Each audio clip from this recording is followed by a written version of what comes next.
The Xelthari Empire had ruled the Orion arm of the galaxy for centuries. Their warriors, towering insectoid creatures with chitinous armor, had crushed countless civilizations. To them, war was a sport, and their conquests were trophies. Then, they'd found Earth.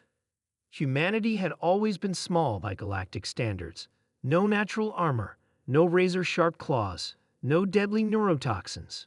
To the Xelthari, humans were just another weak species, prey. They didn't even send an army at first, just a scouting fleet to enslave the planet. They never expected what happened next. First contact. Commander Zilkra of the Xelthari fleet observed the blue-green planet through the viewport of his warship, Devourer of Light. The humans had no planetary shields, no orbital defenses. Their space stations were laughably primitive. This would be an easy conquest. Deploy the harvesters, Zilkra ordered. Capture a few million for processing. We will dissect their strongest and study their weaknesses. The dropships descended, landing in major human cities. The Xelthari expected fear. They expected surrender. What they got was fire and fury. The first wave of harvesters landed in New York City. Within minutes, they were under attack, not from armies, not from professional soldiers, but from the people themselves. Men and women poured into the streets, armed with whatever they could find. Civilians with rifles, police officers with pistols, even teenagers throwing Molotov cocktails. The Xelthari, expecting an easy hunt, were overwhelmed. Their advanced shields failed under the sheer volume of incoming fire. Their exoskeletons, meant to withstand bladed weapons, shattered under bullets and explosives. In less than an hour, half of the harvester units were destroyed. The rest retreated in panic. Back on the Devourer of Light, Zilkra could not believe what he was seeing. Commander, an officer chittered nervously, the humans fight like animals. They do not surrender. Zilkra's mandibles clicked in irritation. They are prey. Prey do not fight. Launch the second wave. A new kind of war. The Xelthari sent heavier troops, armored walkers, plasma rifles, shock troopers. They came expecting resistance. They did not expect humans to adapt. The invaders were met with ambushes, explosives hidden in buildings, civilians fighting like trained soldiers. Humans fought in small units, coordinating with terrifying efficiency. Snipers took down officers with precision. Engineers hacked into Xelthari comms, turning their technology against them. And worst of all, humans did not stop coming. Every time the Xelthari thought they had wiped out a resistance cell, 3 more appeared. Farmers with old hunting rifles took down elite soldiers. Scientists reverse-engineered their weapons within days. Every captured human refused to give information, even under torture. It was not war. It was a massacre, but not the one Zilkra had expected. Reports flooded in from other cities. London. An entire squad of Xelthari warriors was wiped out by homemade explosives and a single retired soldier.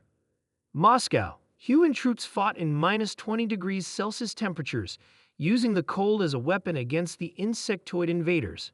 Tokyo. Civilians armed with swords cut through alien shock troopers in the narrow streets.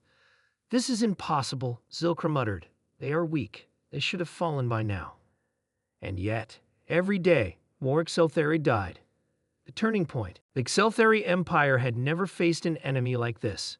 Their wars were fought with overwhelming power, crushing resistance before it could begin. But humans fought with rage. They fought not for survival, but for vengeance. Captured footage from human soldiers sent chills through the Xelthari High Command. Humans charging into battle screaming war cries. Men and women fighting even after losing limbs. A soldier pinned under rubble, pulling a grenade and laughing as he took 3 Xelthari with him. And then the horrors began. The humans started experimenting with Xelthari technology. Within weeks, they had plasma weapons of their own. Within months, they had better versions. They started using Xelthari tactics, turning the Empire's own strategies against them. On a cold night in the ruins of Washington, D.C., the first captured Xelthari soldier was broadcasted across the Empire. A human general, face covered in dust and blood, stood before the camera. "You thought we were weak," he said. "You thought we would surrender, but now you run. Now you hide. We are coming for you. The Xelthari had never known fear. Now they knew terror, retreat, and retribution. The war should have been over in days. Instead, it lasted 2 years. The Xelthari, once the greatest power in the Orion Arm, became the hunted. Their warships, once invincible, were outmaneuvered by human pilots using ships held together with scavenged parts. Their ground forces were torn apart by human guerrilla warfare. And then humanity did something the Xelthari never expected. They invaded back. A fleet of stolen Xelthari warships, now under human control, entered Xelthari space. Entire planets fell. Xelthari cities, once untouchable, burned. The final message from humanity to the Xelthari Emperor was simple. You've started this war, we will finish it. The Xelthari fled, not just from Earth, but from their own colonies. The once mighty empire crumbled, and humanity rose. Epilogue. Years later, in the ruins of the Xelthari homeworld, a lone survivor scurried through the shadows. His exoskeleton was cracked, his pride was shattered. They had thought humans were prey. Now, the few remaining Xelthari whispered their name in fear, because humans had not just won. They had become the predators.